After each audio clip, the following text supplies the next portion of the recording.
কালবৈশাখীর মরণ খেল। আকাশে মেঘের ঘনঘটা দেখে বিমল আর নিতাই দ্রুত পা চালাচ্ছিল। ঝড়ের দাপটে মাঠের ধুলো উড়ছিল বনবন করে।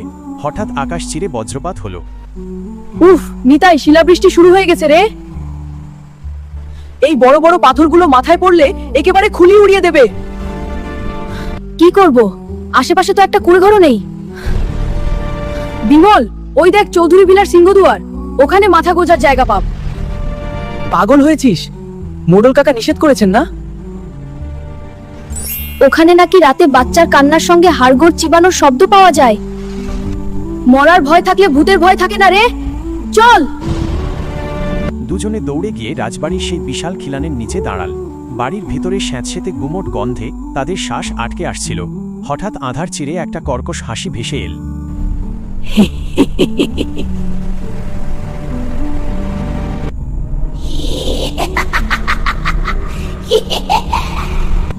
আজ অনেকদিন পর রক্ত মাংসের ঘ্রাণ পাচ্ছি। আয় ভেতরে আয়।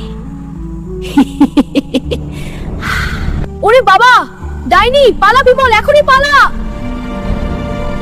বিমল আর নিতাই আতঙ্কে দেখল হলের কোণে এক কঙ্কালসার বৃদ্ধা বসে আছে। তার সাদা চুলগুলো মেঝেতে লুটিয়ে পড়ছে, আর চোখের মণি দুটো যেন আগুনের ভাঁটা। সে নখ দিয়ে মেঝে আঁচড়াচ্ছিল।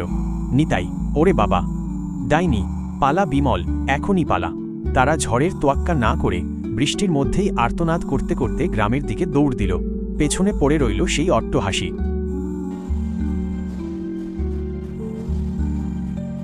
কয়েকদিন পর গ্রামে ধুলো উড়িয়ে এক কালো রঙের SUV এসে দাঁড়াল। গাড়ি থেকে নামল আধুনিক শহুরে 4 যুবক যুবতী।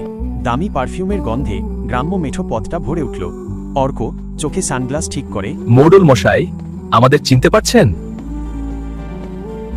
আমি রায়হান চৌধুরীর নাতি। এই রাজবাড়ি আমাদের পৈতৃক সম্পত্তি। চিনতে তো পারছি বাবা, কিন্তু ওই বাড়ির ছায়া মাড়ানো অমঙ্গল। ওখানে এক অশুভ আত্মা বাসা বেঁধেছে।